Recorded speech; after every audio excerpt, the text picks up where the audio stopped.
And we actually knew that there were UFOs that crashed inside the Soviet Union. The Soviet Union recovered spacecraft from alien technology, just like we had. There were different alien species visiting Earth. It wasn't just one particular alien species from one particular star group. We knew that there was at least 5. Only the first craft's interior was observed by these photographs that we obtained. There were no instrument panels, switches, knobs, buttons, or steering mechanisms. 3 seats were present at what appeared to be a control panel. Hello, my name is Richard Doty. I'm a former intelligence officer with the Air Force Office of Special Investigations. Today's presentation is called Tandem Sled. Now, it won't mean much to you, but that's a code name for a project that the United States government had to secretly collect technology from inside the Soviet Union. Now we're talking about back in the 70s and 80s. The Soviet Union had technologies that we needed, just like we had technologies that they needed. We were far advanced in most technologies than the Soviet Union was. We knew that our missiles, our aircrafts, were more superior to their missiles and their aircrafts. But the Soviets had things that we might not have. Now, when we think about alien technology, Earth is a big place. We were not naive enough to think that UFOs only visited the United States. The world's a big place. And we actually knew that there were UFOs that crashed inside the Soviet Union. How did we know that? We had spies inside the Soviet Union, just like the Soviet Union had spies inside the United States. Espionage. Espionage occurs between every country in the world. And our number one enemy at that time was the Soviet Union. So we had to recruit spies who reported back to us not only regarding military things, but also technology. There was a place in the Soviet Union called Kapustin Yar. This is a map of Kapustin Yar. This is a place that the Soviet Union did most of their secret work. It's also an area where a lot of nuclear tests were conducted by the Soviet Union. This map is actually from that era.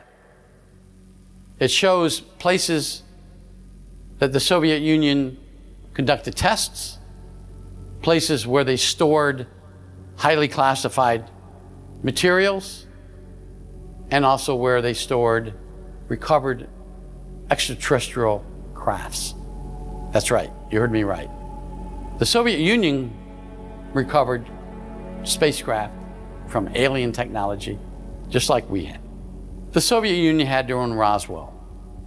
The incident happened in the eastern part of the Soviet Union, just north of the Chinese border.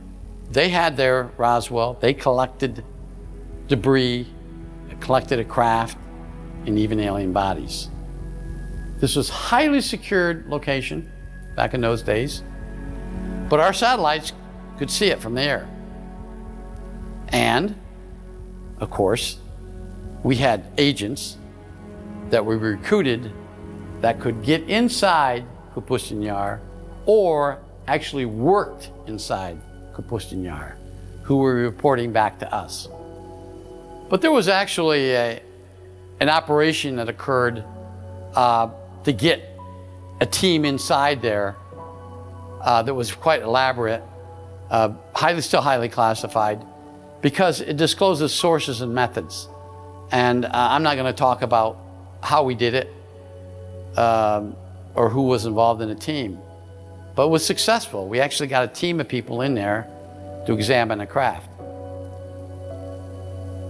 The operation, or tandem sled, the operation involved the acquisition of advanced technologies from the Soviet Union. The operation began in the late 60s and involved several different intelligence methods, including photographic, signal, communications, and human sources. When we talk about human in the world of espionage, we mean human intelligence. The actual spy that was able to go in to a location, penetrate it, or works there, and get the material that we want and bring it back and give it to us. Now, human operations are extremely sensitive, highly classified. We don't want to disclose the source, and we don't want to disclose the methods he used to communicate the material back to us. We knew, the U.S. intelligence knew from these sources that the Soviet Union recovered at least one, but possibly two extraterrestrial crafts, and they were being stored at Kapustin Yar. Again, how did we know this? Well, going into details about exactly who told us this, I know, but I'm not going to disclose everything about it. But a Soviet military officer who was stationed in Kapustin Yar and went to East Germany in the 70s told us about it. Who was he? He was a spy. We recruited him while he was in East Germany. He reported back to us regarding Kapustin Yar, about the facility at Kapustin Yar. Kapustin Yar was a Soviet military base and missile testing site 60 miles east of Volgograd in the southeastern section of the Soviet Union. Kapustin Yar was a launch location for Sputnik 1. Remember, Sputnik was launched in the late 50s. That was actually the first satellite to be launched from Earth. The Soviets were the first one to launch it. From 1957 to 1961, the Soviets conducted 5 above-ground atomic tests at Kapustin Yar.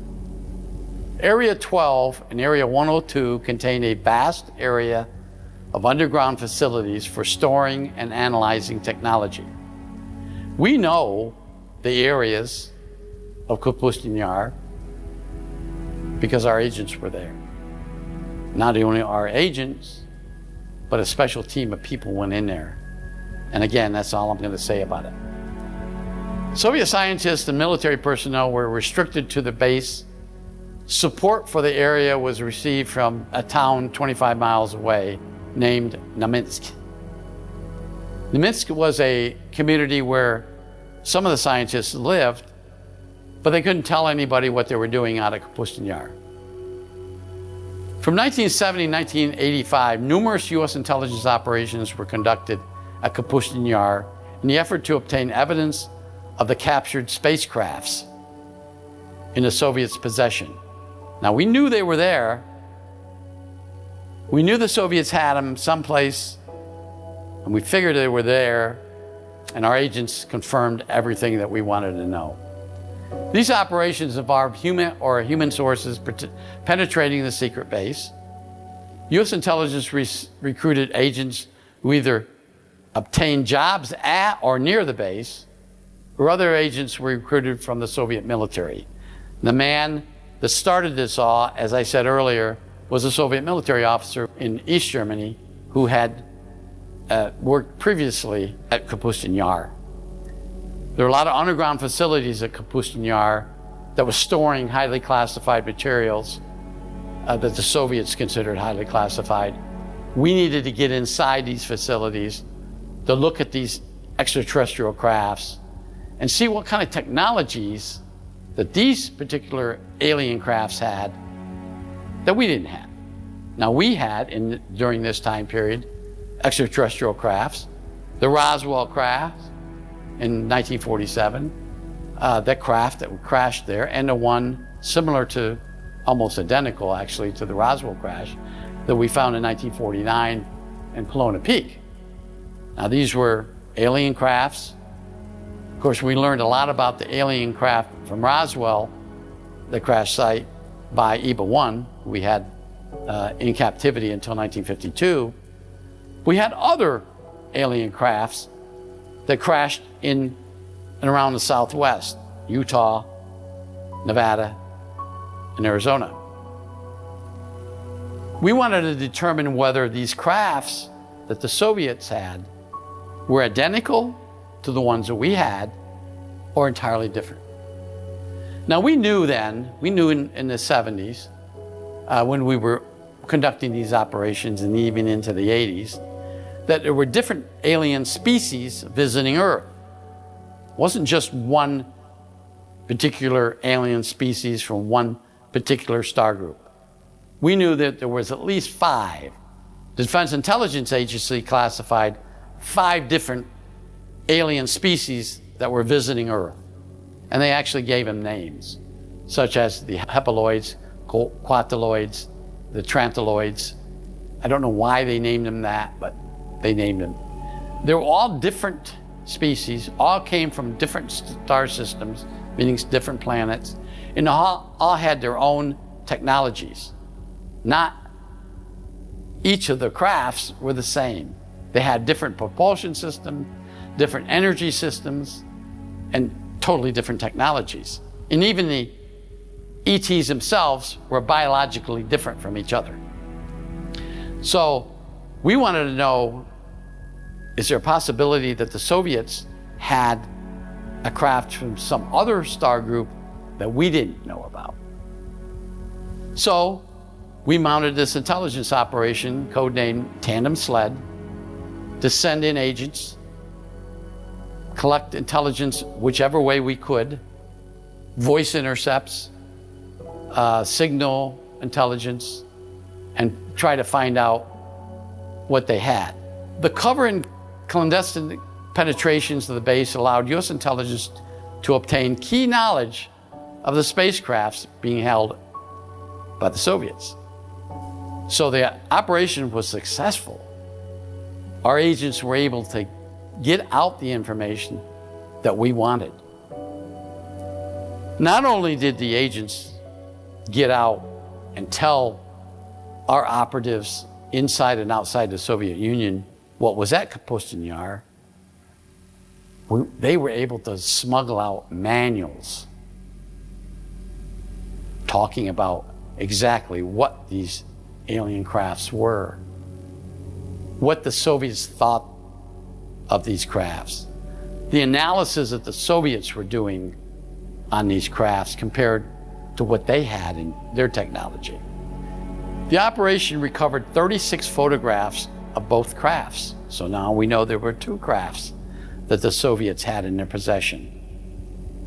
Examination of the crafts revealed the propulsion systems and the electronics inside the crafts. It was also determined that the crafts were entirely different. Bingo, we found out. The 2 crafts that the Soviets had were different technologies, so they came from different star groups. Meaning of the technologies that the Soviets obtained, the meanings were explained differently in these Soviet smuggled out manuals, than we could really understand. And not just the languages. We had people that could translate Russian and English. It's the analysis that were done by Soviet scientists, which were different analyses than the American scientists conducted. Now, you got to remember, there's Soviet scientists, there are American scientists, scientists from all over the world. They have different thoughts, different beliefs, and they apply things differently. And when I'm talking about meaning, the documents at first were confusing to our scientists. But eventually, over time, other groups of scientists, American scientists, got together and started realizing what the Soviet scientists were trying to analyze or put together regarding these 2 different extraterrestrial crafts. We never determined which star system these crafts originated from. We never could determine that. We could determine from these manuals and from what we gathered from the Soviet Union, that the Soviets didn't know much about what we had. Well, that's great news to the ears of US intelligence. That just means that our counterintelligence systems are working, or were working back then, keeping our secrets away from the Soviets. Examination by US experts of the evidence obtained at Kapustin Yar revealed the crafts had different propulsion systems. The first craft had some type of antimatter system. There were two chambers, one containing a positive ions and the other containing a negative ions. A third chamber was present, but scientists could not determine what the third chamber was for. Now, we're analyzing, again, what we got from the Soviets. The second craft had an unknown type of propulsion system. The system was so complex, US scientists could not understand any of its functions. Now, we gathered this from the manuals, and we gathered this from the fact that the Soviet scientists couldn't explain in the manuals what the second propulsion system was, or even compared it to anything that they had, such as maybe a nuclear propulsion system.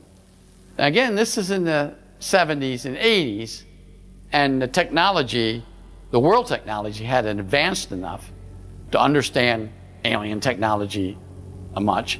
We had crafts at Area 51. The Soviets had crafts in Kapustin Yar.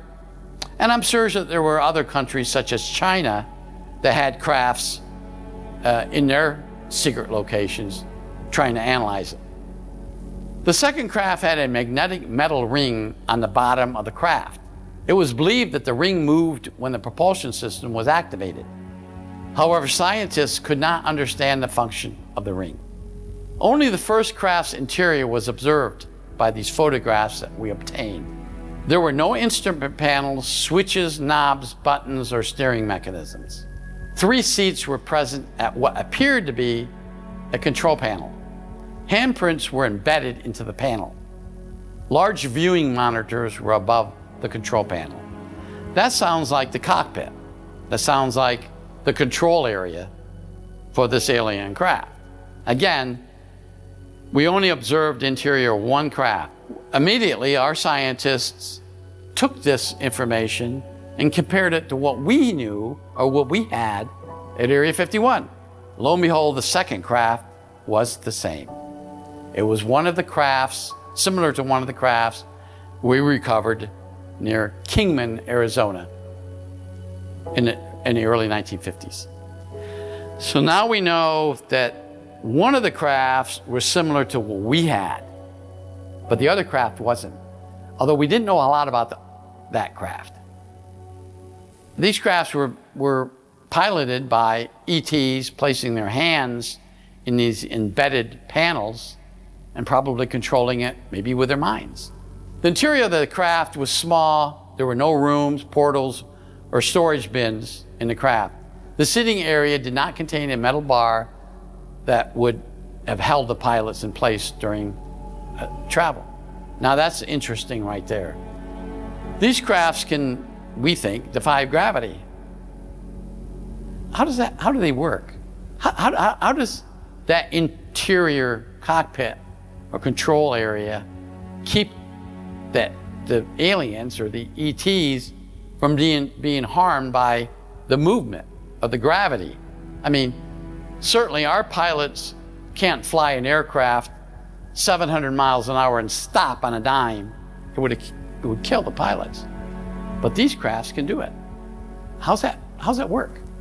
Maybe the entire cockpit was some sort of had the ability to sink in and hold the pilots in the chairs. After years of studying the crafts, Russian scientists secretly approached US scientists under Operation Copper Green. Copper Green was a joint secret program between the United States and the Soviet Union, trying to understand and explore together extraterrestrial crafts and extraterrestrial entities. as we understand, this operation continues today. Although I'm no longer in intelligence and I no longer have access to that information.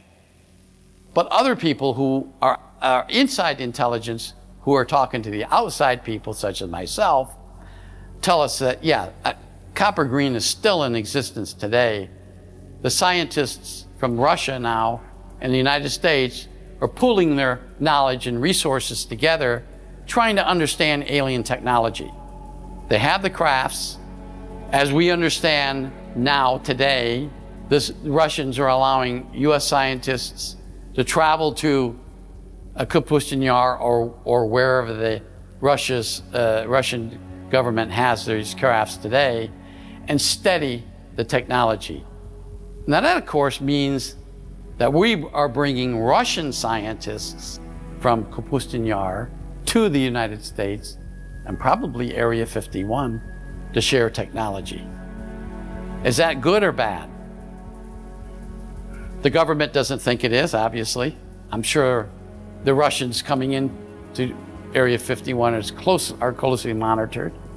And I'm sure our scientists going to Kapustin Yar or wherever they're going to study alien technologies that the Soviet Union had are strictly controlled.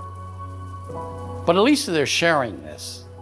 And they're sharing it with the, hopefully the outcome of understanding alien technology and maybe reverse engineering something that will better mankind.